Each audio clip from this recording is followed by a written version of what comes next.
G'day, welcome back to another podcast. This is podcast series 1, lockdown edition. Yes. It's going to be the one of one because as a lot of you would know by now, or everyone would know by now, Perth went into a minor lockdown, a 1-week lockdown. It is currently the Saturday after the lockdown is finished. Lockdown finished Friday 6 p.m. Mm-hmm. So we're fresh out of lockdown, but we're creating this podcast as a series number 1, episode 1. And also the finale. So get excited because it's jam-packed of action. Yeah, that's true. That's it. Well, yeah. So I actually was thinking about this. A lot of our viewers might not be WA based. Because if they've come across from True Footy, a lot of those are Victorian based. So might not actually be that cluey as to the specifics of what's going on here. Okay. Should we do a short brief of what happened? We can wear short briefs. I actually do have my briefs on at the moment, which means I have great flexibility. I know. So essentially what happened was a security guard at a quarantine hotel tested positive for coronavirus last Sunday. Mm-hmm. And as a result, we went into immediate lockdown. I think we got the news at around 1 p.m. Sunday. Something like that. And Mark McGowan did the old 12 p.m. live stream, came on at 1. Sure. See, I don't do that on True Footy. We don't, because you'd missed the game. Yeah, you'd be like, oh, it's the second quarter and who's playing again? So we went to like an immediate lockdown starting at 6 p.m. on the Sunday. And 5-day lockdown. Yeah, they did extreme like tracing and contact tracing. Yeah. And we had ridiculous numbers of testing done for coronavirus throughout the week. I think the first week was like 16k from memory. The first day? Yes. Yeah. Sorry, that's the first week. Yeah. First day was 16,000 tests. Yeah. Over the whole week we had 0 cases. Yeah. It's incredible. Which is kind of crazy. Yeah. So we went into it. It was always going to be a 5-day lockdown. Yep. And we were at home. It's about 12 o'clock in the afternoon. And I actually saw it in the group chat. A couple of boys in the group chat were like, just so you know, boys, it's about to break that there's going to be a positive COVID test community transmission. Hear it? I don't know. Someone has friends in high places. I didn't actually ask. But then someone else said, yeah, no, I've heard that in another chat. So I was like, oh. And then I Googled Perth COVID and it said Mark McGowan doing a press conference at 12 o'clock. Yeah. And I was like, oh, yeah, this is obviously true. So we watched the press conference, 5-day lockdown. So that meant working from home, wearing masks, which is something that Perth, we've never had to do. No. Whereas I think in Victoria, that was a thing all through that lockdown. Huge in America as well, though. They're still pretty active. Like, you can go out and go to dinner and restaurant and whatnot, but they've been wearing masks for the longest time. Yeah, that's right. So it's normal to some extent for everyone else, except for us. Yeah. So, like, we didn't have masks, or maybe you did. You had some? No. You didn't? When did you get yours? Oh, no, they were unrelated. They're for, like, adventures. So, like, people wear them when they're, like, fishing. People wear them snowboarding. And I just bought a heap of them because I saw them and they were cool. So, okay, gotcha. I have these, like, face shields. It's basically like a fabric sock for your face, essentially. Yeah. A little tube. And, yeah, they're made for, like, adventure stuff. Oh, okay. I thought you just had them for some reason. But, yeah. Anyway, so our thinking was, it's 12 o'clock. I didn't know if I was going to go into work. You certainly weren't because I work in retail, but whether Bunnings was essential, turned out it was. Yep. And we also had no groceries in the fridge. Terrible. 5-day lockdown, and we didn't have masks, or at least at that time, I certainly didn't. So our thinking was, we'll just go to the shops, get all the groceries we need, try and lock down for 5 days. We do normally leave it to a Sunday to do our grocery shopping. Yeah. Like, that's just how our routine always has worked out. I couldn't have cooked dinner that night if I hadn't gone to the shops. Yeah. And I had no idea what was in store for me when I got to the shops. Yeah. So we hear it and we're straight on the front foot. We're like, all right, we'll hear him out. But once we feel like it's at a stage where we have all the details that are necessary, we'll leave the show, we'll leave the broadcast and we'll go to the shops before people finish it and then go to the shops, thinking we would be ahead of people. And Jesse, wait until the viewers how it worked out. Well, we drove down to the local Coles, which is like a 2-minute drive, and you could see from a distance it was jam-packed. So everyone had the same idea. And thankfully we got there pretty early though. Like I didn't have to queue because you had to drop me off. You drove. So when we got there, it was packed getting into it. Yeah. And there was absolutely no car parks. So the first thing that we did was Jesse hopped out and went in to grab the stuff while I did circles in the car basically of the car park because like it was if we were going to wait to find a park and then it was either going to take an hour to find a park to then even just get in, or it was going to be with the park like a 20-minute walk away to then walk. So easiest thing was Jesse got out, went in, got the stuff that for us to eat for the week while I just pretty much did laps of the car park trying to find a park. So I got there early enough that I didn't have to queue up to get into Coles. Like if you looked at the news, people were queuing outside of the actual the store. Whereas I went straight in. However, like people were... By the time I'd got there, the queue for the front of it's a fairly large Coles. The queue's obviously at the front of the store. All the way to the back of the frozen food section, which is the very back corner, that's where the queue was. I can't even believe that. Yeah, it's insane. Like, you physically could not... Like, and then there was 2 queues around the perimeter, and they were both back to back. So, and to be in our defense, like, we didn't panic buy. We bought enough for a few days of food. So I got you like a nine thighs, chicken thighs. I got myself that, a couple of frozen pizzas, bread, butter. 18 eggs. 18 eggs, yeah. Had to buy the caged eggs, which I don't normally do, but had to this time. It was the single only carton left on the shelf. I was like, looked at it, I was like, there's one on the shelf. What am I gonna, you know, when you open up to check eggs, I was like, what am I going to find in here? Everyone's fucking left this single one. Thankfully, it was all good. Yeah, it was. But yeah, anyway, you were waiting for me, and I was like, oh, this will probably be about 20 minutes. It's probably in there for an hour and a half to 2 hours. And that was a quick shop as well. Yeah. So yeah, I was one of the schmucks who was caught at Coles for that period of time. But there were definitely people panic buying. Like, you could see the amount of toilet paper. Why, for a 5-day lockdown, did everyone go buy toilet paper? It doesn't make any sense. It's just not needed either. Like, you don't use that much toilet paper. Yeah. Like, no, it doesn't. Yeah. I don't know why you got to buy multiple packs of it. Like, if you buy a big pack of toilet paper, that stuff lasts you months. Like, unless you're shitting an absurd amount, or you're using an entire roll just to wipe your coit. Russell. Yeah, I just don't get it. Like, why? Like, unless maybe there's like other things they can do with it. Like, is it a substitute for pasta? Like, can you make coffee out of it? Like, are we missing something? Is there something that you can do with toilet paper that we don't know you can do with it? Yeah, I don't know. Because people buy a ridiculous amount, and it just But that was one big thing that I noticed. So obviously, you noticed the panic buying. What I noticed being in the car and driving around was that people just freaking out in their cars and driving so erratically. People taking risks that you wouldn't see on the road. Like, for example, trying to cross the road to go into, like, say, the Coles, or trying to get out or whatever like that. People were like hitting gaps that you just wouldn't do it normally. And say like people that were turning in, people would be so eager to make that turn that so many cars would bank up that there would be cars then streaming out onto the road. So now they're blocking this traffic. Like, just things like that where you look at it and you think, like, when have you ever done that? Like, and I almost want to go up to the car and be like, excuse me, sorry, when have you ever put yourself in this situation before? Like, oh, never, I never do this. Like, why the fuck are you doing it now? Yeah. Like, are you, like, it's not enough to freak out over to then put other people at danger, because that's just making everything worse. Exactly. People are being so much more reckless, so much more dangerous, that, like, it's just putting everyone in greater risk. And I just don't get it. Like, why you can't... I would understand if, like, there was, like, I don't know, a guy running around the store stabbing people. Like, sure, like, that's cause of concern. Get out as fast as you can. But we're talking about a singular case. We're talking about going to get groceries. I don't think there's enough urgency to warrant that kind of behaviour. And it just blows my mind that people, like, have such little composure. Yeah. No, you're right. I think what happens, though, and I can say from experience, as being someone who was pretty rational about the situation as we were, and I wasn't panicking or anything as such. But when I walked in, I must admit it was hard to stay calm. And when I say calm, I wasn't about to freak out.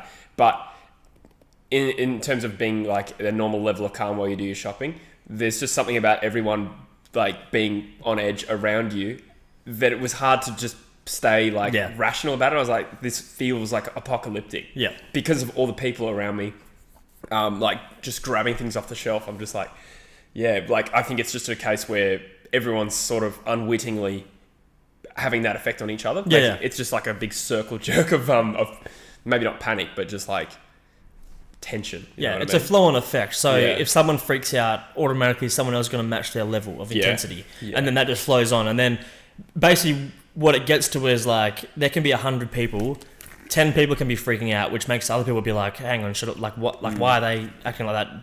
Do I need to act like that? Like, am I missing something? And then that raises their sort of intensity level, and then like it just flows on from there until everyone's just freaking out and rushing around buying random shit, buying 18 bags of toilet paper, like a year's worth of toilet paper. Yeah, and all that kind of stuff. But I mean, your experience of lockdown was very different to mine. I literally didn't leave the house. I was only able to leave the house for that hour that I got for exercise. You were able to go to work. Yes. What was your lockdown experience like? Being able to at least exit the house, albeit exiting it with a mask on, having to deal with having a mask all day, all that kind of stuff. What was your experience like of it like? Yeah, you're right. It was different. So I have spent 40 hours in a mask this week, as opposed to some people who work from home. I literally wore a mask an hour a day. See, that was when McGowan's lifted the lockdown. Well, so just to go back on that, we've lifted lockdown at the moment, but we are still heavily restricted. Like, the difference between us being locked down and us right now is actually not that great. I think the only difference is now restaurants can be opened, and you can go to the pub and sit down and drink. And we can go to work. Oh, you can, of course you can. Yeah, okay. So yeah, fair enough. So basically, it's essentially all back to normal, except masks are still mandatory. And not there are no clubs open. Yeah. There is 150 capacity for large venues, 150 people capacity. And there is no dance floors, no dancing. If you go somewhere, you must be seated. Yeah. You can't go in there and stand at the bar. You can't go there and do those kind of things. Obviously, that no dance holds capacities. Sport is probably open back up now. Like, footy training will be back. So footy training is back up and running, and we don't. Okay, so there's a lot. Yeah. My point was shit. But that's essentially what we're dealing with at the moment, and I assume those things will sort of last for a while. I think the mask thing will be around for a while, unfortunately, just because I think the effectiveness of the mask in other countries has proven itself. Yeah. Okay. And at the end of the day, it is a minor thing. But it seems to have, they seem to believe, like, just hearing from like the press conferences and whatnot, they seem to believe in like its effectiveness and what it can bring. So it might just be a thing going forward that is the easiest way to like let people have their fun, and then just like a small barrier that might help us going forward, I guess. I hope not, personally. Yeah, but, I mean, I haven't done it yet, so this week I'll obviously have my first week of wearing a mask constantly. Good point. So I'll see how that goes. But I've got some masks that I bought online, some like Bonds fabric ones, which are apparently really nice and easy to wear. So we'll see how that goes. See, it might be a bit easier. But yeah. To get back to your question about what work was like, not a lot changed other than the mask. You do get used to the mask. You do get used to this faint smell of pussy as you wear the mask. I was debating internally if I was going to describe that, but it has a very specific smell of the mask. Anyway, you do get used to the smell, other than the straps really cutting down to your ears. You kind of forget you're wearing it after a while. Sure. I literally just so the gyms are reopened. I went to the gym and wore a mask, and actually was completely fine. Yeah. Yeah. I think the fact that I've been working all week in a mask probably prepared me for that a little bit. But the other thing I was going to say is, it's kind of a cynical view, but I look at how much McGowan and West Australians are clapping themselves on the back for how we've gotten through this and how we locked down and really sacrificed a lot. But it's not, we didn't really lock down that hard. If you look at some of the people going shopping, they're not shopping for essentials. People they're pushing the limits of what they're allowed to get away with. Yeah. And they're going to stores that probably aren't always selling, essential goods. There's like loopholes, and people have had a more normal week than perhaps we thought we would on Sunday night. Like, I don't know about you, but it felt like everything was changing on Sunday. Like, it felt like really monumental. But having reflected back on the week, as someone who has been out and about, it's not like the roads are not empty. People are still driving around constantly. I don't know. To me, my reaction is, we've gotten very lucky. There's been no community transmission. I don't think it's because the Perth people have really sacrificed that much. Do you know what I mean? Yep. Not so much yourself. Like, as you said, you barely left the house this week. Yeah. So you've done the right thing. I've had to leave the house for work. But there's a lot of people out there. I just think, you haven't really committed to this idea of staying home as much as perhaps you could have. And that probably comes down to like Mark McGowan again. Like, if a store is open and it's allowed to be open and it's selling certain goods which aren't like strictly or like classified as essential. I can't think of any examples off the top of my head, but say if like a sports store was open and you got people in there buying shit, and that probably is an issue because that's not locked down. It's up to McGowan. Like McGowan let that store be open. If the store's open, then you have the right to shop in it, I suppose. For sure. Like if not, if you're in lockdown, close those stores and then sort of set the precedent of like, this is an essential. You can't shop for this through this week. Yeah. Through this week, you can shop at Coles, Bunnings. Yeah. Basically leave it at that, in my opinion. Like obviously leave like maybe doctor surgeries open for extreme cases and things like that. But other than that, why is a gym kit open? Yeah. Yeah, exactly. What was it open? I don't know. Oh, I don't know. But things like that. I guess there's some examples of the loopholes would be something like Bunnings, right? Which sells an enormous range of stuff. Yeah. So some of the things that Bunnings sell are essential. I think anything related to trade and construction is considered essential. Yes. So that you get that. Plumbing supplies. If your tap or your plumbing breaks in your house, that's essential. You got to fix that. Same with electrical. Yeah. It's too hard to police that around like you can only come in and buy this small list of stuff. Yeah. It's not possible. You got to open all the Bunnings and allow all the stock to be purchased if that's going to be the case. Exactly. You? And then as soon as that's allowed, that's what happens. Yeah. And things go back to normal pretty well. So, I think a lot of it comes down to luck. The fact that we've had no community transmission. What were your thoughts like on Sunday as it was happening? Like when you were watching the press conference, did it stress you a little bit? I was pretty good, to be honest. Yeah. The Sunday I felt fine. Like I wasn't anxious. Didn't have any sort of underlying feeling of that type. Okay. Through the week, I sort of got a bit over it. Yeah. Working from home is just hard. Yeah. It's hard because it's like this is where I chill. This is where I relax. Like I don't put myself in like stressful situations in my home. So like trying to switch onto work mode is extremely hard because it's not my environment that I've created for it. Like when we first moved into this place, I wasn't designing it. I wasn't like setting furniture up to be like, okay, this is going to be my workstation where this is where shit's going to get done. Like I do have a desk and that, but like my PlayStation's set up there. Like it's still very relaxed over in that section. So that's the hard bit is like trying to pull yourself away and like get into that mind frame. I also spoke to a lot of the younger guys at work and they all had the same issue and everyone said like motivation is very low, productivity is very low.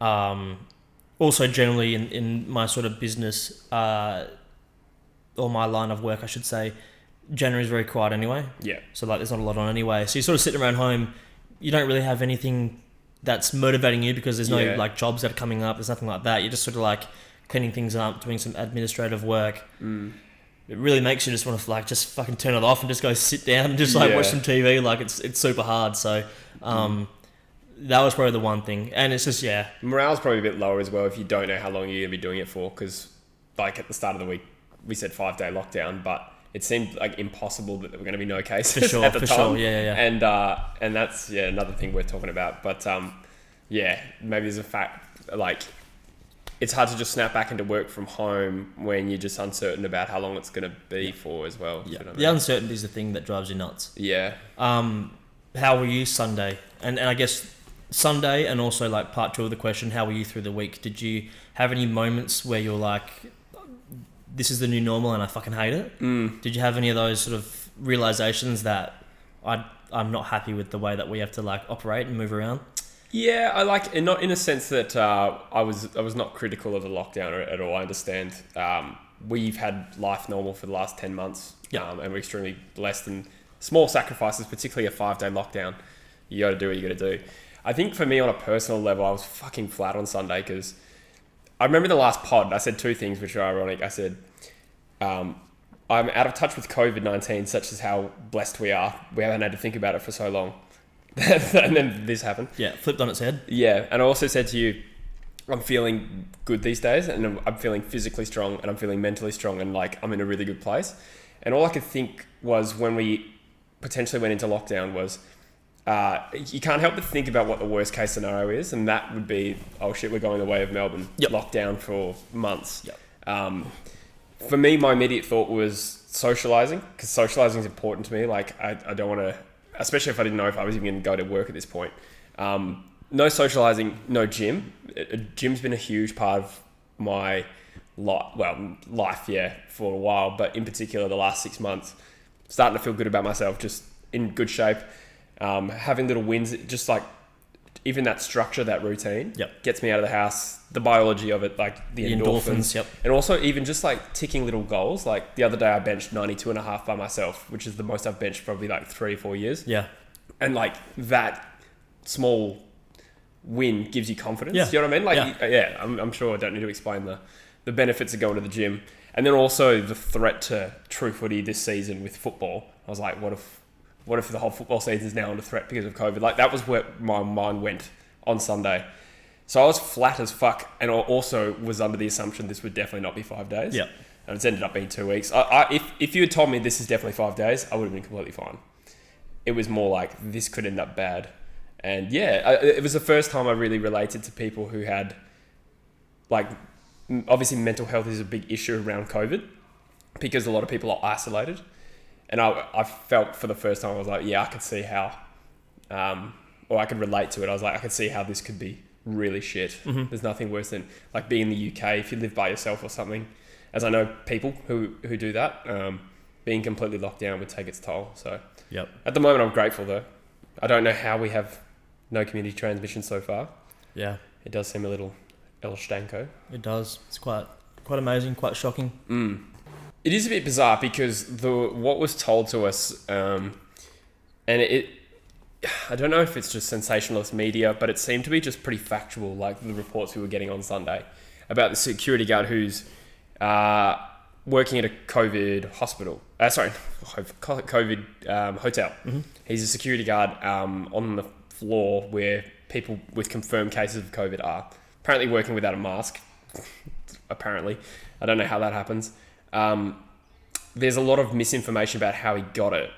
But what he did was call in sick on, I think it was the Thursday, took 2 days off, and in that time, while he was sick and had symptoms and was exposed to people with COVID-19 confirmed cases, this guy walked all around Perth. Like, I cannot understand how dumb you have to be to do that. I think that's the problem in itself right there, is the fact that without really knowing and without offending the guy and sort of disrespecting him, he's probably not going to be a very highly educated man, I would assume. I don't think it's not hard to become a security guard. I think it's a little cert and you're there. He was from the subcontinent as well, and not to generalise, but he might be from a different background. So I don't think he's highly educated. I don't think he's highly educated in COVID. I think he's highly educated in like the responsibility that he holds. And I think like for the government to put people like that on the watch and in that sort of situation where like they could be the pure cause. One person in that role could be the pure cause of a complete outbreak. If they don't do their job correctly. I think it's on them for obviously hiring someone that isn't up to date. It isn't up to speed. Hasn't been briefed properly. Like why don't we have police officers doing it? Why don't we have like people that understand what their roles are and just like allowing someone. And when he calls in sick, like the first thing they should say is right, you're in isolation. If you're calling in sick and you're doing this job, you're in 5-day isolation. We're gonna get you tested. We'll send someone out to you. We're gonna make sure that it's not COVID. 100%. And so I don't think it was handled correctly. I think obviously there were missteps. In the situation, which it sort of makes me wonder, because if you're going to set up a COVID hotel, the structure around that needs to be solid. It needs to be airtight. There can be no gaps. Like it needs to be like the most, because there's cases there. Like it's confirmed cases in that environment. Like letting that get out, it could shut down the entire city, as we saw for a week. Luckily, there was no community transmission, but I mean this guy was all around Perth. All around Perth. Went to so many different places. And further, like a second point to that, is he was also apparently an Uber driver. Albeit when he called in sick, he didn't do any trips since then. But the fact of the matter is, this guy is a security guard at a COVID hotel and doing Uber driving. Like, pay the man. If this is his job, why are you paying him so little that he has to go work Uber as well. Yeah. And how was that even possible? How was how was you not briefed? How was structures put in place where they say you cannot do it, you cannot work any other jobs. This is your job. We're going to pay you well. If you're doing this, unfortunately, you have to go to work, go home, go to work, go home while this is up and running, because this is too of a dangerous situation for you to be out frolicking around the city. Yeah. It just blows my mind that the structure wasn't placed around him and he wasn't briefed, and they didn't do enough in those terms. There's definitely a lot of bullshit, a lot of misinformation around. For instance, I think the original story was that he caught it. His interaction with the person who had COVID was a medication drop, and then that got retracted. So I don't even know what the current story is. But well, that's what I thought was the case. I didn't know if it was retracted. I saw somewhere they quashed that. They were like, no, that didn't happen. I don't know what the latest is on that. But either way, stories are getting put out there and then taken out, and that just speaks to me somebody's fucked up. And like you said, maybe they didn't tell him not to isolate when he got sick. Maybe that was the failure of the process. Yeah. They're probably conducting a review into all that stuff now. And he went to a fucking GP. Yeah. He went to a general practitioner to get COVID tested. That is just the most...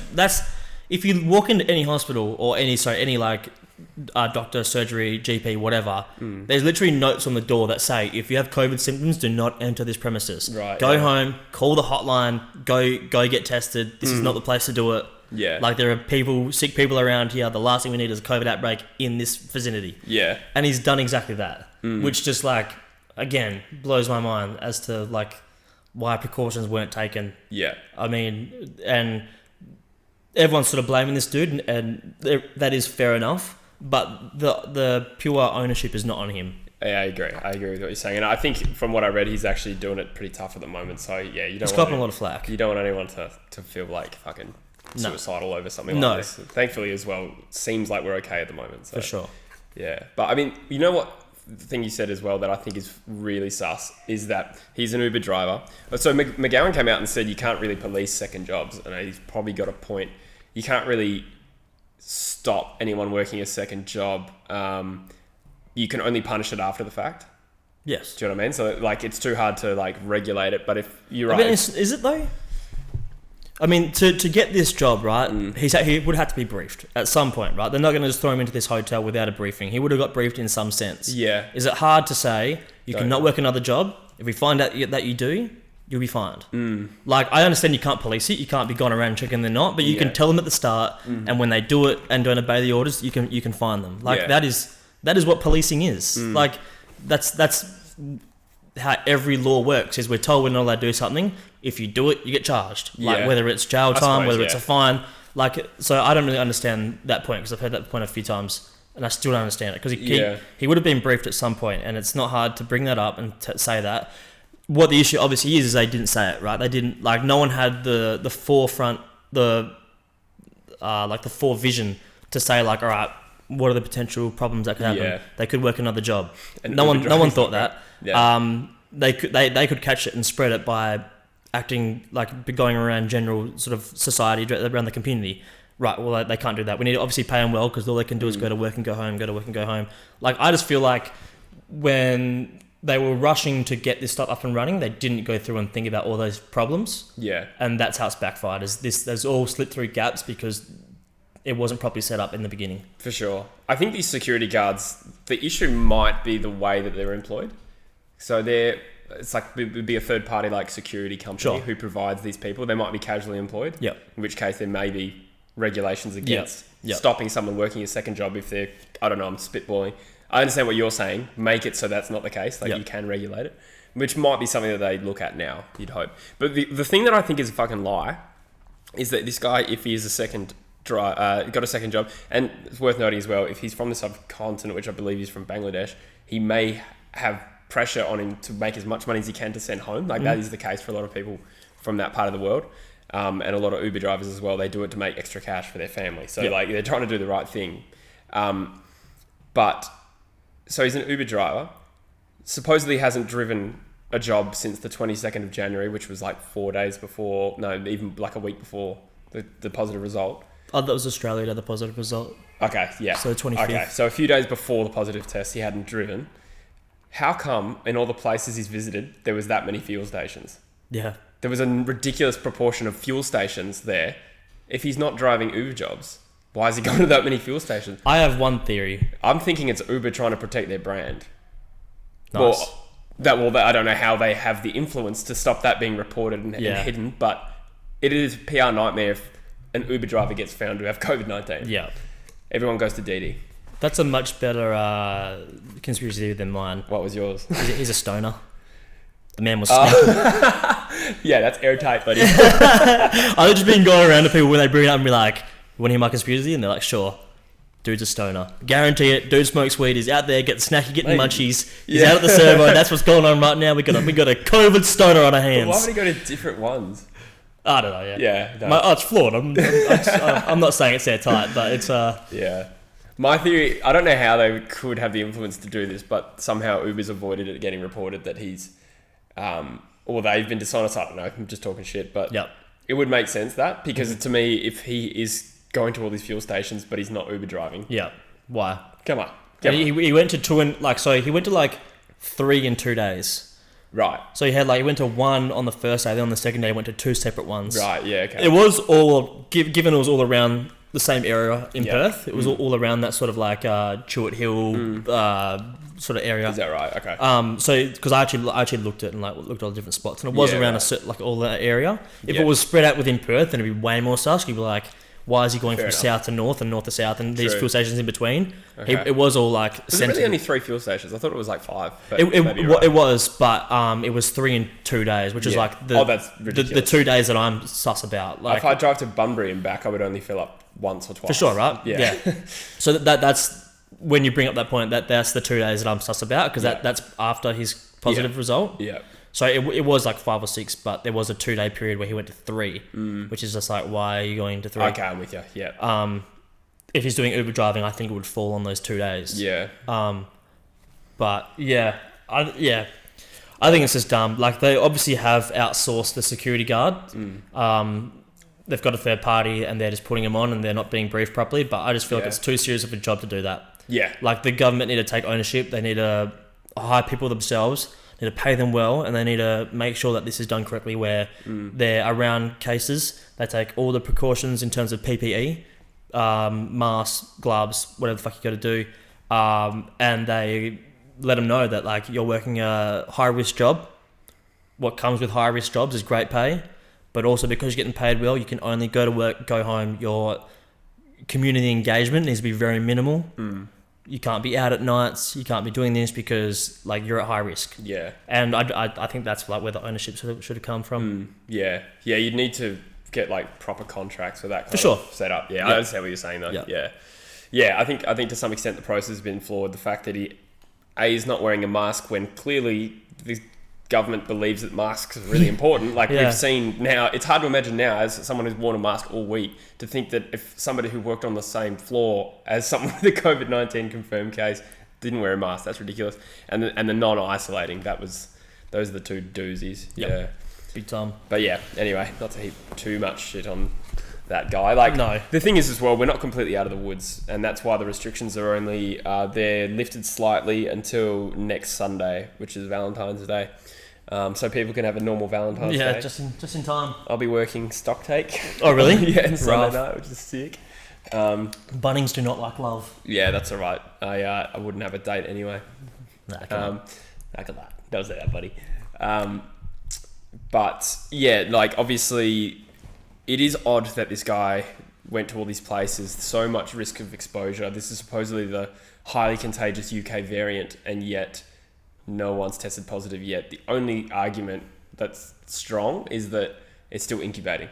And the people who were tested initially hadn't obviously developed the virus properly enough to be tested positive. And they're going to need to be tested 3 or 4 times a week over the next one more So week. there is an incubation period where it's 5 days, right? So you can be in contact with somebody and immediately after you can test negative, and then all of a sudden after the 5th day you could test positive. Yeah, we've all caught a flu from someone who was sick and you hadn't seen him in 3 days, or whatever it is, the common cold. Yeah, I always thought that was in relation to symptoms only. If you catch the virus, you catch the virus. So I see. You know what I mean? So say if I caught a cold from you, the next day I have a cold. I just don't have the symptoms of a cold yet. Yeah. But it's still in my system. Like the virus is there. Yeah. So that's one part that I am not right. confident in. Is like, what is this incubation period? Is it like, as in like I can have contact and then 3 days later I can still test negative? Because if that's the case, why have we just had a 5-day lockdown, not a 2-week lockdown? Exactly, right? So like, if they're doing all these tests immediately after, so like on a Sunday, and then Monday through Friday they've done all these tests, and then we'll come back negative, and then they're going, all right, cool, we can go back to normal.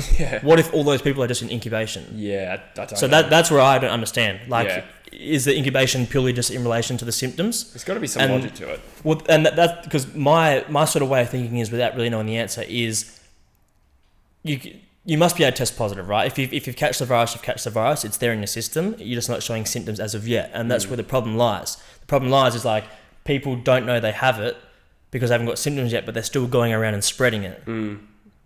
The testing is not 100%. like, it's not airtight as well, I don't think. Like, we see lots of false positives, false negatives all the time, and I believe there's multiple tests for COVID, which shows that there's some like grey area. Do you know what I mean? So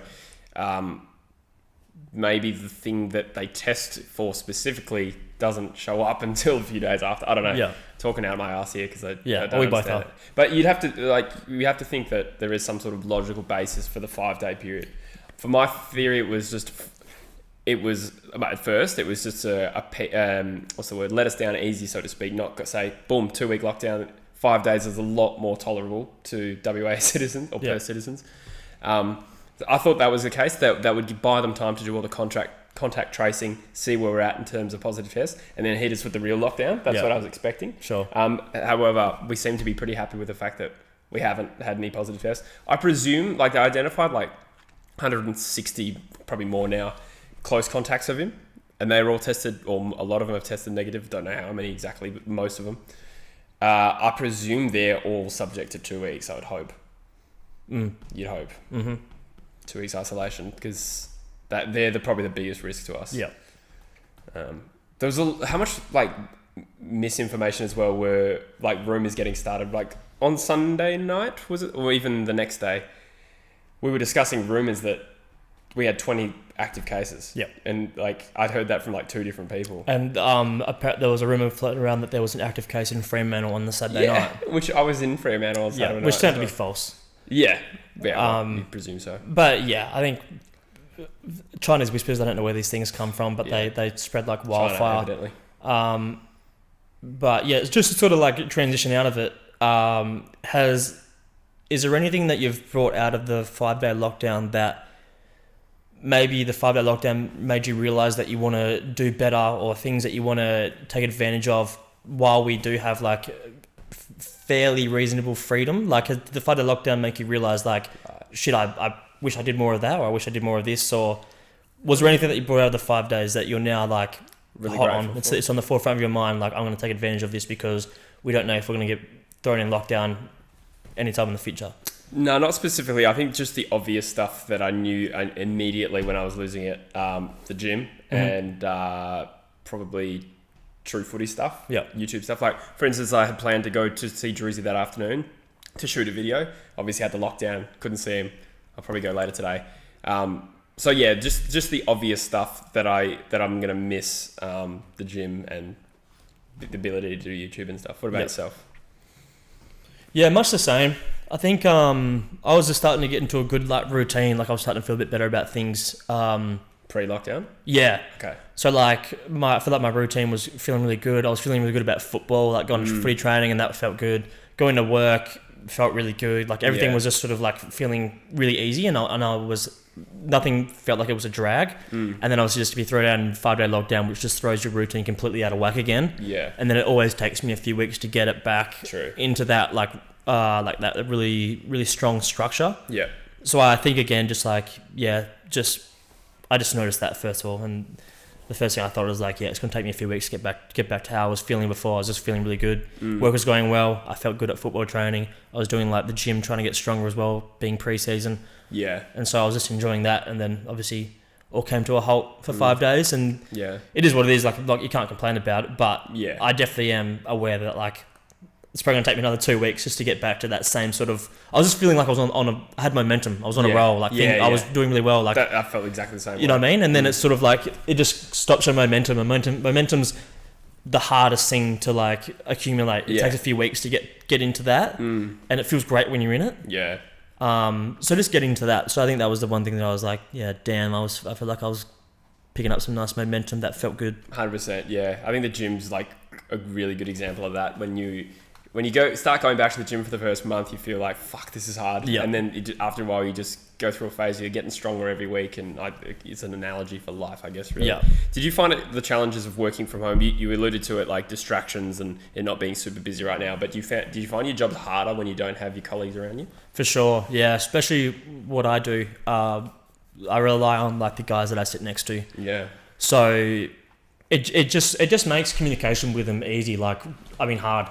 So instead of just like, swiveling my chair on a slight 45 to then ask a direct question to get a direct answer within 5 seconds, I either need a call, they might miss the call, send an email, it might take an hour to get a response back. Like it makes those sort of things, that communication, really hard, which I'm sure everyone can relate to. Communication in a workplace is obviously vital. Yeah. So it just makes those things hard, which then makes your job hard, and then it just sort of builds frustration, I suppose. And just like annoys you and sort of gets you in a bit of a weird mood with it all. I was saying to you this last night, but one thing I've learned about the workplace is like when you get tense or like frustrated at a colleague or something, it's usually born out of not seeing them and seeing exactly what they're doing. So for me, the way I relate to it is at, say, Bunnings, when my colleague doesn't open, so they work early in the morning and I come in at night to do the rest of the job. I don't see what they've been doing all day. So if I see like things look like shit, I'm just like, this is bullshit, blah, blah, blah. Yeah, what have they been doing all day? Yeah, versus they might have had an absolute like stinker of a day. Yeah, but or got smashed with customers or A, B, C, D, choose any of them. Yeah. Exactly, and just it's easy to get frustrated at the other person when you don't see them. And I'd imagine working from home is like that, when you just maybe not getting the answers you want or whatever. Yeah. Like it's just easy to put blame on people when they're not there in that moment. I'd imagine that's quite a challenge. Yeah, definitely is. Which is why I'm very keen to get back into the office and just sort of be around that environment again, be around the guys. It makes things so much easier. Even your social life would have taken a bit of a hit this week, just because like you're good mates with who you work with, right? So you just didn't see your mates for a week, and like a whole week to yourself in here. I would struggle. That's the one thing I'm thinking about as trying to pursue a career as a creator. Like I'm going to be in my own space a lot.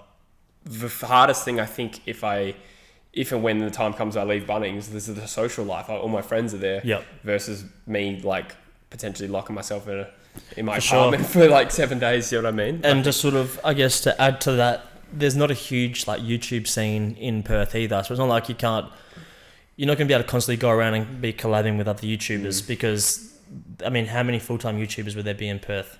There's the Ribka twins, who I've actually met personally. They have like 6 million subscribers. Really? Yeah. So you gotta hang out with them every day. No, I should do. But you know what I mean? Like in terms of like what I do, like I work in the office with like maybe 150 people on our floor. Yeah. So there's always interaction. Sure. Even if I get bored of what I'm directly doing, I can walk over to the other side of the office and just go chat to somebody. And like it can half be business sense, so that no boss gets angry at me for just wasting time. But a lot of the time I just go over there just to chat because I'm a bit over staring at this computer for so long, and I just need a break, a 15-minute break to go talk to someone and just talk some shit. Yeah. So I think that's the hard thing, is like not having that. Yeah. You're just at your computer, and when I get up to like rest my eyes and stop looking at a computer, after a couple of hours I turn around and I look here and it's just like, dope. I go out there and speak to my plants and like, oh, how's your day going? Like people would probably look at me on the balcony and just think I'm just some sort of weirdo. Crazy like guy. They must have locked the loony houses up because like this guy is just fucking going nuts right now. But yeah, I think that's probably the big thing, is just having that sort of escape to just go and chat to somebody. 100%. I'm convinced like being alone and isolated, it sounds really redundant, it sounds like the most obvious thing in the world, but being alone for a long period of time is not good for you. I remember when I was a kid, I used to live in Abu Dhabi, and most kids would go home to the summer of their country of origin, which would be like from June to August. Yeah. So I would we didn't do that. I didn't fly back to Australia. For me, it's a longer flight for a start. My dad had a business over there. He just couldn't take holidays. So we didn't really take that many holidays when I was a kid. So I would literally just be in the house for like 3 months on end. And I remember just, not to sound too heavy, it wasn't like a really dramatic moment, but I remember just like breaking down one day, and I would just be like, why do I feel so weird as a 14, 16-year-old? And it occurred to me, like, I haven't left the house in like a month. Yeah. Do you know what I mean? Like, it's just not good for you to think like that. You just start overthinking and things like that. So I think, as I alluded to, if I pursue a career where I'm self-employed, I don't know if I could ever fully let go of working a part-time job. Do you know what I mean? Even if I can financially sustain it, if I don't have that structure or like exposure to a social life, I don't think I could give it up. Like, I don't think it would be good for me. I think though, once you get to that stage, I don't think you'll be a one-man band. I think once you get to that full-time stage, you'll have a guy that films for you. You'll have probably an editor. You would, by that stage, I would imagine you would have like built a team around you. That's true. I mean, Drew's is kind of part of that team already. Right, exactly. Yeah. So I don't think you're just going to be this guy that just like shoots vids by himself, edits by himself, and uploads it by himself. I think by that stage you'll have a team. Because you just wouldn't be able to handle it all. So like you'd be out shooting stuff all day. You'd be out filming things, going places, doing things. So I think it'll be a lot more social than maybe what you think at this moment. That's probably true. Like, or ideally, like that's assuming I make it. Like, it's a success. That'd be cool. It's just something to bear in mind. Like, that's something I'd be giving up if I ever moved away from Bunnings. That would be a hard thing to give up. But. For sure. So if you haven't already, subscribe to True Footy. Let's get this man out of Bunnings. Start a hashtag called Free Jesse. Yeah. Well. Yeah. Well, I think I've had a pretty quiet month on the old YouTube side of things. Kind of didn't plan to take a break, but. Footy dies in January. Yeah, anyway. And when you put a lot of effort into a video like I did like a few weeks back, and it doesn't do well, then the desire to just keep grinding and working your ass off, it's not there. You're not getting rewarded for it. So, but there will be some things to come as well if you're a footy fan. So we're going to kick that back up in February. So does much like sort of how we see it on Instagram and whatnot, do the views sort of like directly tap into your confidence and sort of tap into your worth? And is there any moments you have to check yourself that these views aren't the metric of how well your life is going? It's a good question because there were so few times this year where the views were really good. So it was just constantly mediocre all through 2020. So I'll take it. Yeah, like it was fine. You're passing. Yeah, no, but I guess to answer your question, no, I probably don't let it affect my like mental health too much. There was, it's hard to say. It just peaks and troughs with the season. You know what I mean? Like views were coming effortlessly, sort of around that October period. Sure. And I didn't get. There probably is a sense of like, oh, this is going to last forever, and then December hits and it drops off. I'm saying I'm pretty good at riding the highs and lows of the views as such. I definitely am too fixated on it. Like when a video's popping, I'll be checking it every 5 minutes as a compulsion. It's just a weird habit I have. I'm addicted to my phone. I'm addicted to the apps. It gives me a little dopamine rush. But I'll say if a video really stinks, especially if it's in January, I can let it go. So yeah, it's not too bad. Yeah. What about yourself? No, we're probably not at that phase where you're really pouring into the analytics of Coulworld just yet. We've had videos do well. The last one was a little bit quieter, probably because I don't have True Footy to promote it at the moment. So that's probably why. But so if you are watching, if you could subscribe, like and comment because it helps the algorithm. It does, yeah, apparently. That's one of the YouTubers that I've been watching lately. He always says at the start of his videos, at the end of his videos when he's logging off, he always says, more plates, more dates, Derek. Oh, yeah. He always says, like and comment to help the algorithm. Yeah. And then some days he gets real brutal and he's like, can you like and comment because YouTube's algorithm is fucked? Yeah, that's true. Oh, at least he's being honest. And then you're probably more likely to throw a video a like. Yeah, you will. Yeah. And you see like people comment just saying like, people literally have now started comments saying like, algorithm. Or they'll comment algorithm or help algorithm. Yeah. And like he'll go through and like and like because they're not like contributing much to like a conversation in the comment section. Yeah. They're just commenting to like help him because he obviously brings good content to him and like it's very it's just good content. So they're helping him spread it and sort of get it through YouTube's fucked algorithm, as they say. Yeah. I don't really like too many videos. I like my mates like like Druzy and stuff, because for that reason I like True Geordie, even though he really doesn't need my likes. I just do it anyway. I'm just like, boom. You're boom, welcome, boom. True Geordie. Yeah, but otherwise, other than being in the YouTube scene, like I don't feel inclined to hit like if I like a video. I would only really do it to help someone. Sure. Yeah. What about comment? I only the comment same? if I think the person's going to see it. It's like commenting on a Facebook post. Like, Sure. why would you comment your opinion on a Facebook? First of all, the dregs of society comment on Facebook posts and give their opinions, or all boomers. Yeah. Separating those two things. But they are, like, if you get stuck into a fight on Facebook comments, that's a very bogan thing to do. Yeah, I'm not about that life. Yeah. I'm not about that life. Yeah, nah. And it's the same with YouTube. Don't get stuck into it. Yeah. Yeah. But if the creator's gonna read it, then that's different. Yeah. I feel like that's when it's worth it. I wouldn't comment on. I've never commented on a True Geordie video. Do you? Do you comment? No.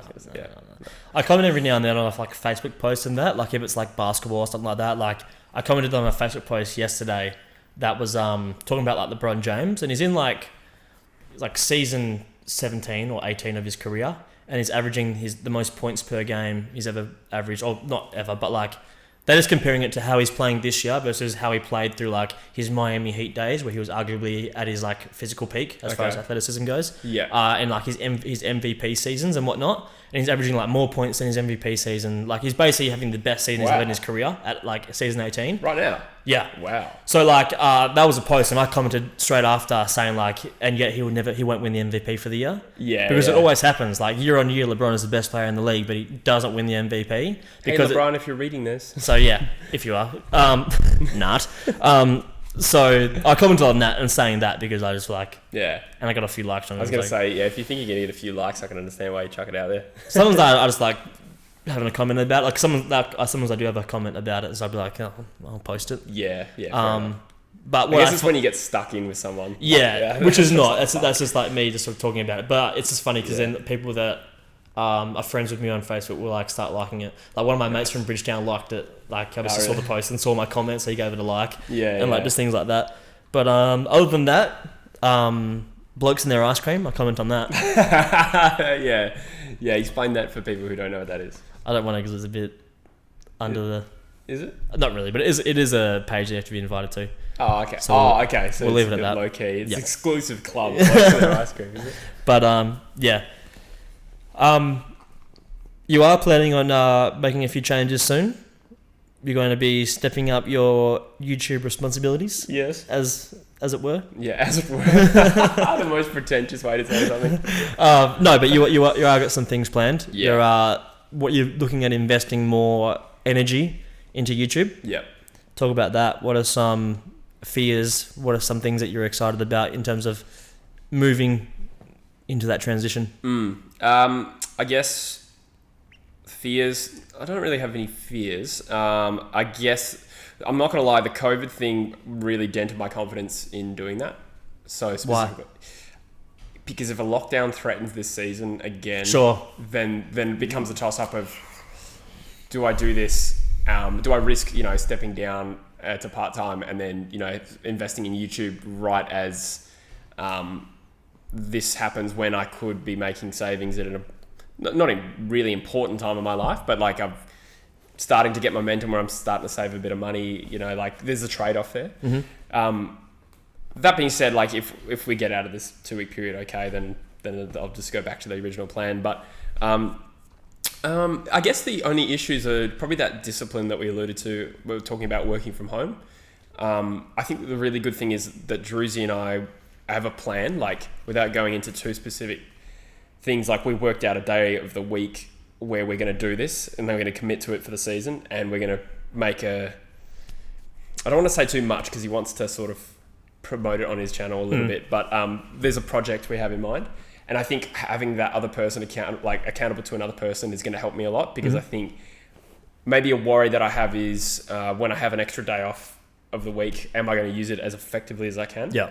I think that's a risk that anyone takes. And it's something I've always been good at, but I've probably dropped the ball a little bit, especially over the last few months. It's summer. I've barely looked at True Footy, but just building the discipline again to use that time effectively, and then maybe some small financial costs. But I think as far as taking a risk goes in your life, it's still a pretty conservative one that I'm taking. Yeah. Do you know what I mean? It's not like I'm quitting my job to be a ballerina. Just dropping a day to, work on that an extra day of the week. Yeah, and hopefully it's exciting. Like, I think one of the tougher things about 2020 was just working full time on top of not feeling good and about True Footy and feeling confident, like not feeling good in my life, and then obviously that having that effect on True Footy.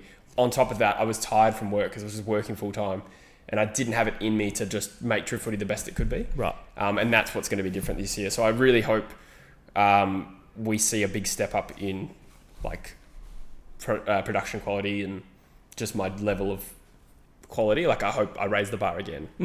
Probably put a little bit of pressure on myself to do that, which I think is a good thing. Is the podcast going to be something that you're always going to do? I think so, because we got a sponsor now. So as long as the sponsor's there, yeah, I think so. So obviously that's probably the most time-consuming content you can make. You know what? It's not too bad. Why is it not too bad? I think I've worked out a way to streamline the editing, and then the exporting of it, which is when you basically make it from Premiere Pro to an MP4 file, like when it's ready to be uploaded. That takes like 7 hours. I can just do that overnight. So I'm finding that part, it's not taking me too much time.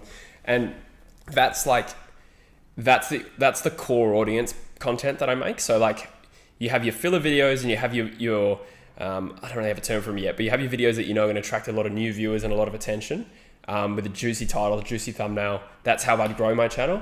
And the podcast is for the core audience who have been with True Footy for a long time, know us as people, like to listen to us in a, much like we're doing now, talk to us in a long, unscripted format. Like, I don't know. So I think that'll always be a core part of the show, True Footy podcast. That was the first thing we did. So I can't imagine it going away. Sure. I had a question, but I just forgot about it. At what stage do you think, like, trying to create a team would happen?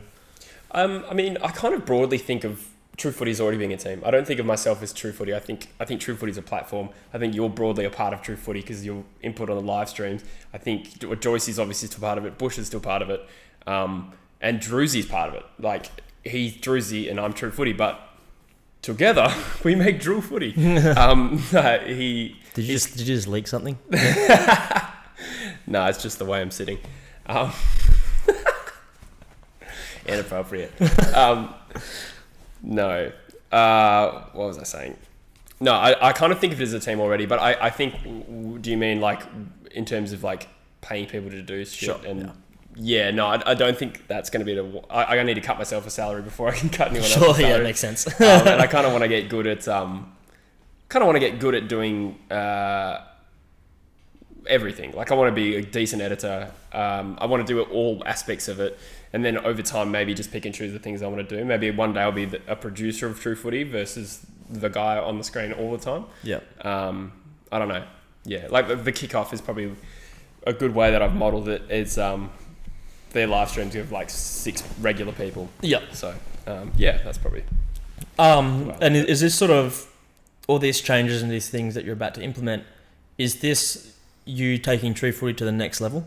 Is that what it's all about? Is that your intention? Is to try and push this to a new level and invest more time, invest more resources? And that's what it is? 100%. I have a decent crack. 2019 was a huge fruitful year for YouTube on AFL on YouTube. Everyone did pretty well. And I think we're all making better content now. Obviously the views didn't come in 2020. I'd like to think COVID was the reason. We'll see what happens. The proof will be in the pudding. People still did well in 2020. But I think I definitely have another level to go to in terms of the quality of content I can make.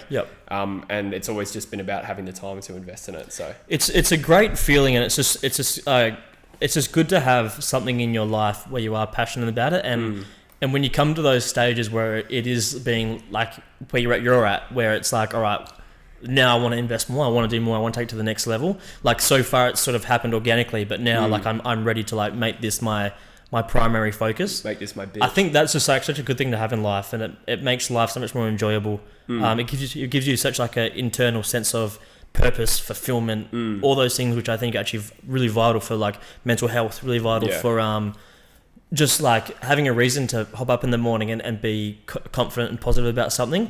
I think is awesome. So for anyone out there that is sort of like in a similar situation to you. Don't have to have like 10,000 subscribers on YouTube. Doesn't have to be anything like that. But if there is that one thing that you do love and you are passionate about, like, I think all we can do is preach to take that step. Yeah. Like, just go for it. It's like, regardless of age, people get caught up in like, is now the right time? Am I ready to do it? I think the worst thing you can do is put it off. Yeah. The best thing that you can do is take a leap.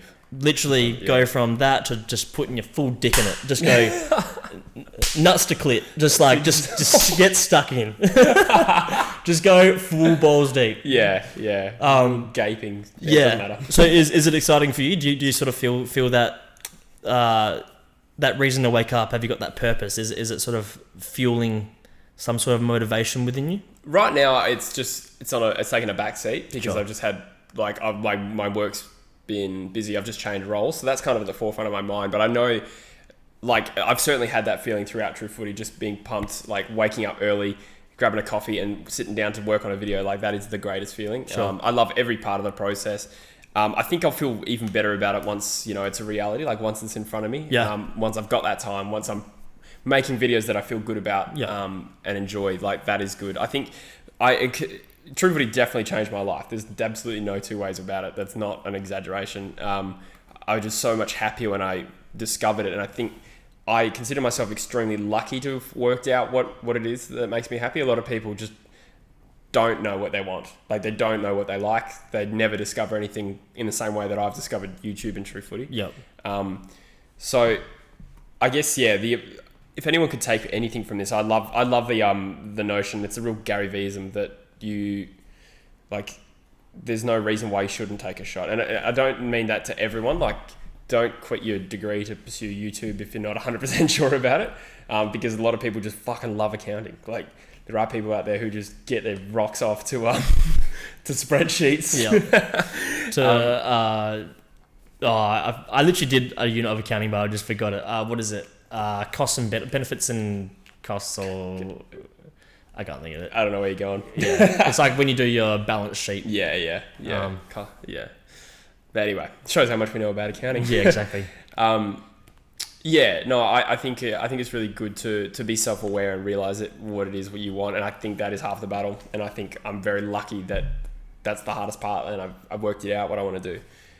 It's to talk about footy for a living. Yeah, I think the real telltale about it, where you know that someone's got that mentality and where they've found that thing, is what do you talk about when you're drunk?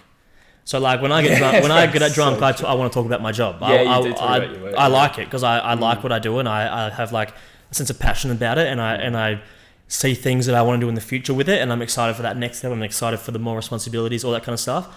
If you're someone and you find yourself getting drunk and you're talking about that thing, I think you've found it. I think you know what you want to do. That's a great call. I love that. I've just noticed it. Yeah. And like when you and Drizzy get drunk, the first thing you talk about is like YouTube and like, we're gonna fucking make it, bro. Yeah. And just talking about like, man, I think you make top quality content for footy. I think we're there. I think we're the best. I don't think that the views are correlating exactly how good we are. I think we are there. You're exposing us. But it is true. Like when I get drunk, I talk about what I'm into, and when you get drunk, you talk about that. So I think that's like the first sign that okay, like I think you're starting to find what you're going to do for the rest of your life. Yeah, because you get drunk and you talk about this thing constantly. Yeah. There was a time where I would talk about Bunnings like that. I remember being at OBH that time, and we were on the beers, and you were talking to somebody, and I was looking through my phone and looking at photos of Bunnings shelves, because Bunnings have like an internal Instagram type thing where you can look at other stores and how their merchandising and how their layouts are. Exactly. And you were just getting off to some Bunnings porn. Scrolling through some lawnmower aisles, and you're like, "Are you looking at Bunnings porn?" And I'm like, "Yes." Like, oh my god, look at that fucking layout. Oh yeah, that layout. Oh my god. No, I love Bunnings, to be fair. Like I do.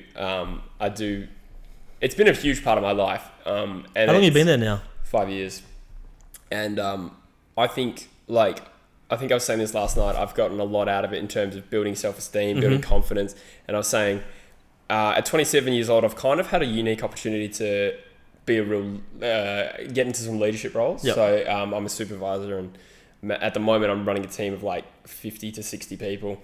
And it's allowed me to develop confidence and leadership skills in where if I practiced law, which I did my degree in, I may still be a grad, or I would just be a young lawyer. Like you'd be bottom run. Yeah, and that's fine. It's just that I wouldn't have necessarily have been a leader before. No. And now I don't know. I just think that, for instance, the confidence to have an honest conversation with someone way older than you about them not doing the right thing. Like I think I've done that a million times now. So I think that's been really good for me, and I'm very grateful for all the opportunities I've had there, which is yeah. And that's one of the best things about these type of jobs.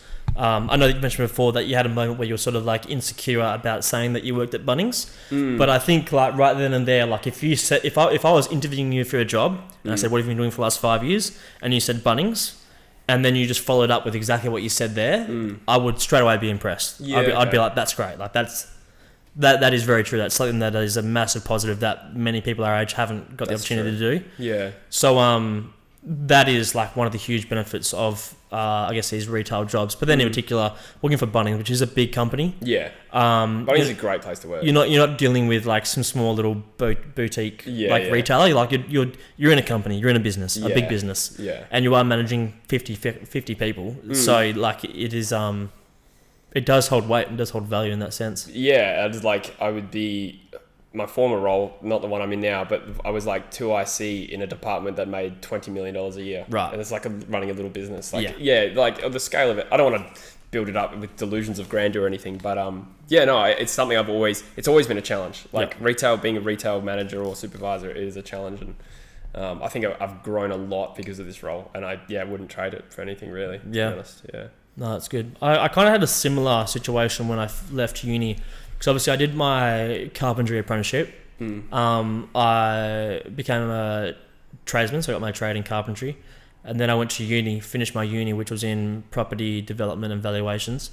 And then I was working Bunnings, and I kept my Bunnings job and just sort of moved to just working like at nights and whatnot. But then I picked up a little carpentry job for like this small little maintenance company, and was just a carpenter and just like used to do jobs for them.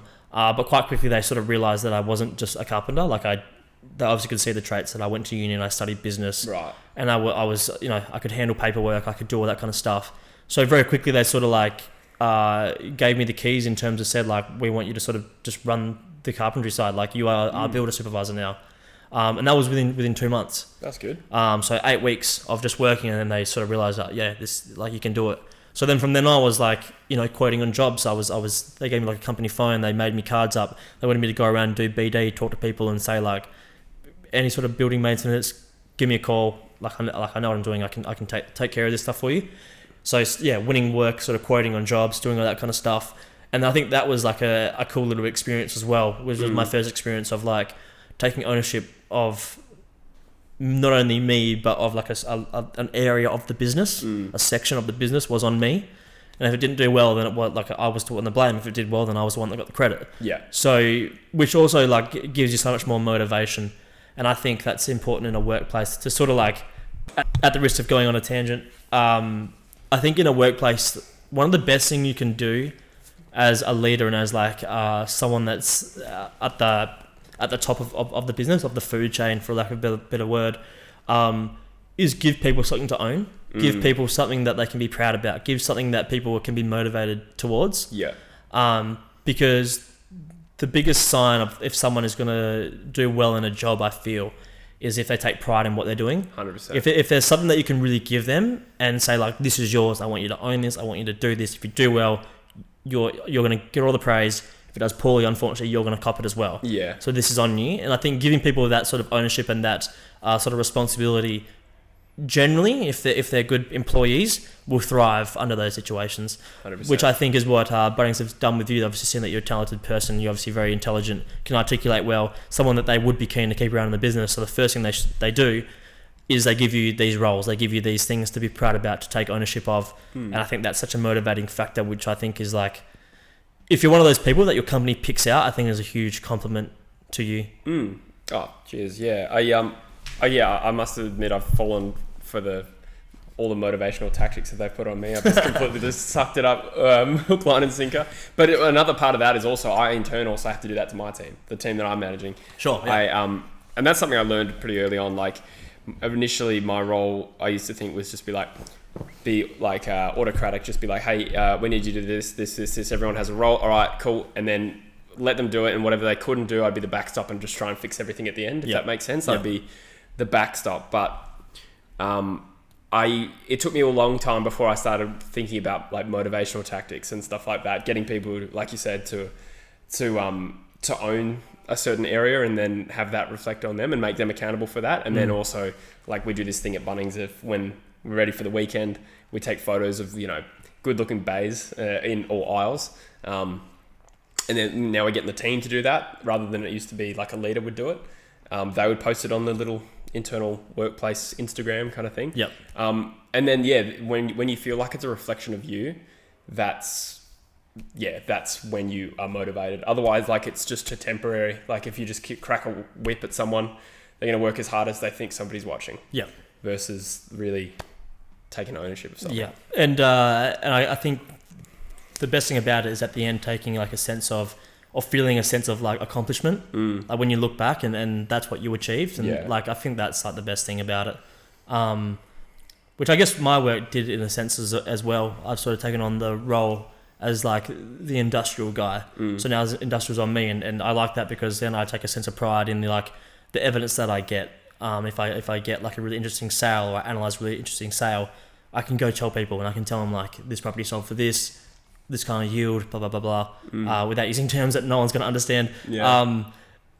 And same with rent. If I get a real confidential rent that like a big company signed a lease at this big factory or big facility, and I can say like, yeah, that lease for this much.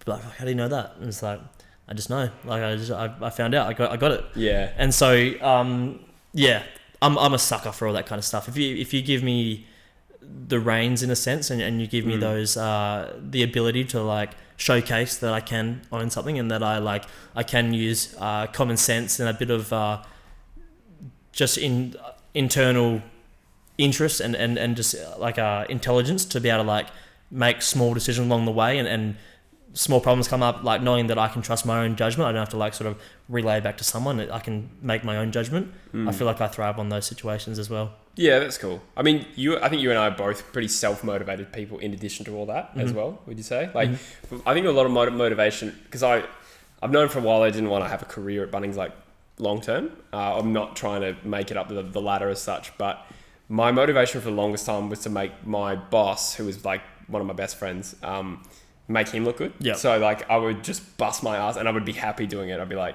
I really want to make this the best department in the store. Yeah. And then, he ended up getting promoted, not because of me, but like I was a small part of that.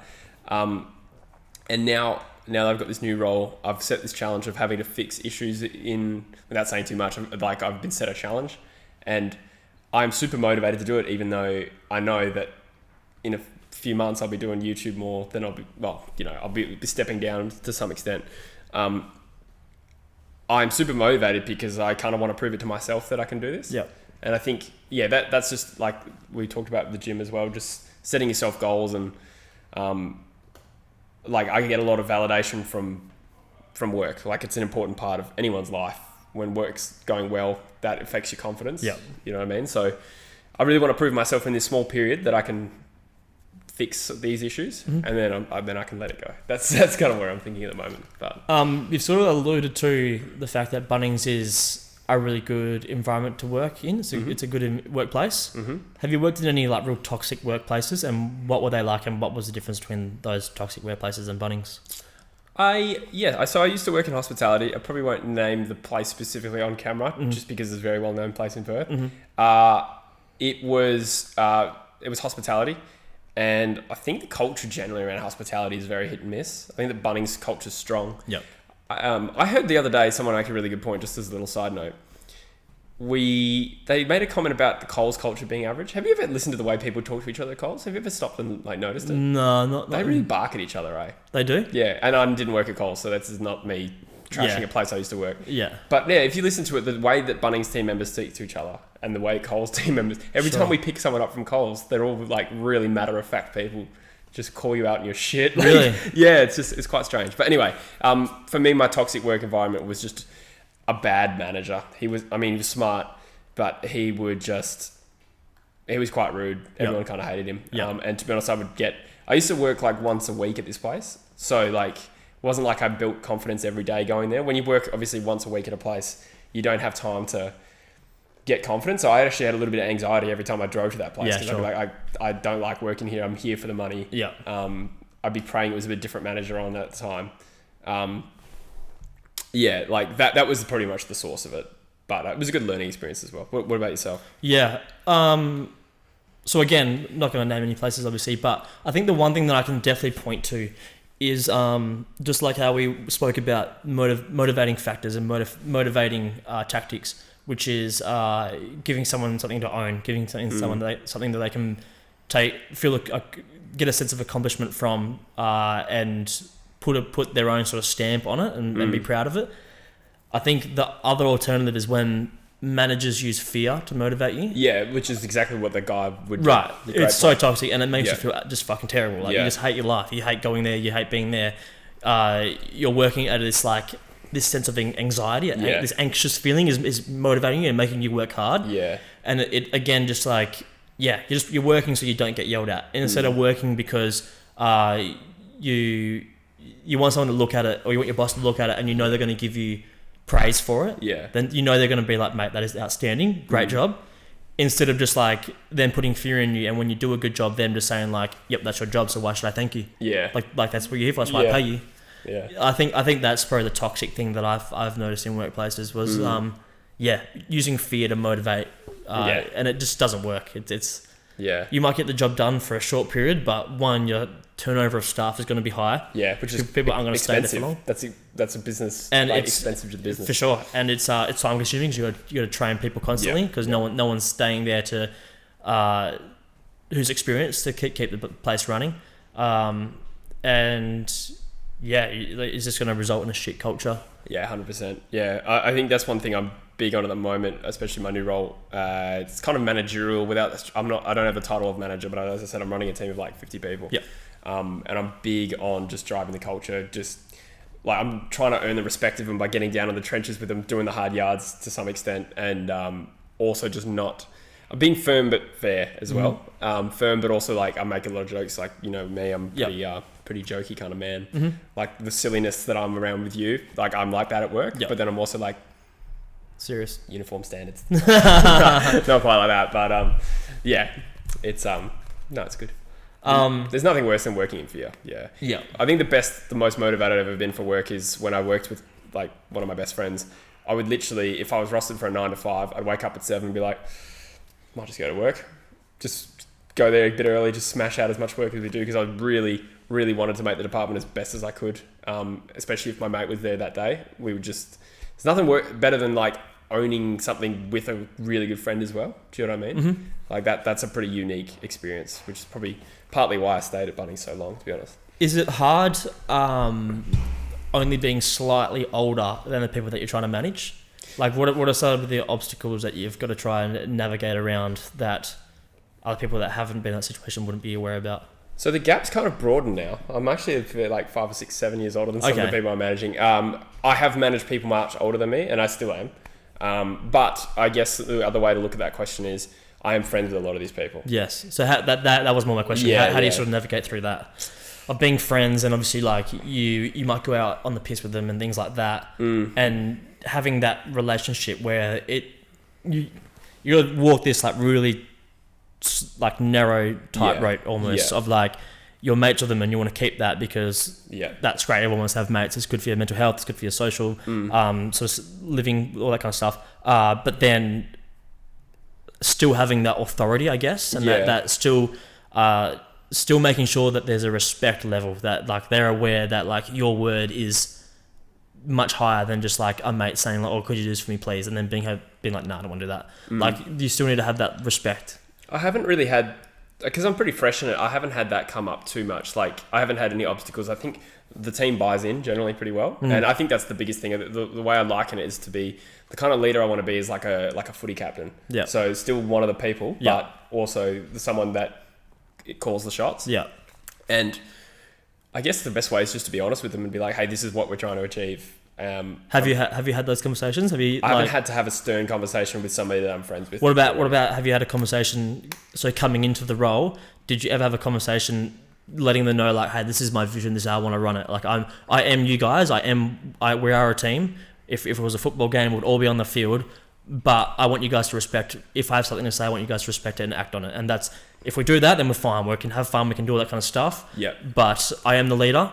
But I'm one of you. Like, did you ever have to have that sort of not yet conversation? No. Not yet. Do you think it's worth it? Do you think it'd be good to like maybe like, for example, hold maybe go to Bunnings, go to your higher ups and say, if I'm stepping into this new role and I want to do it properly, can I set up a day, an afternoon, a night where I get all my team together, I maybe take them out, we buy drinks, or we buy food, I buy food for them, and I sit down and I have this conversation with them, because I want to sort of set the standard, I want to sort of set the culture within my team, so a culture within a culture. Would Bunnings go for that? Would they say give you a company card and be like, yep, go shout them all lunch? Or and also, do you think that'd be worth it? I think we have something called a bi-monthly, which is just a team meeting where we literally buy pizza for everyone. And so that is a structured thing within Bunnings. Yeah, perfect. Haven't had that yet because I'm still pretty new in it. Yeah. And also COVID kind of throws that out as well, because a team of 50 people crammed into a sharing pizza and whatnot. Yeah. Look, 100%. I'm kissing already, each other. Yeah. I run a tight ship. We're really close.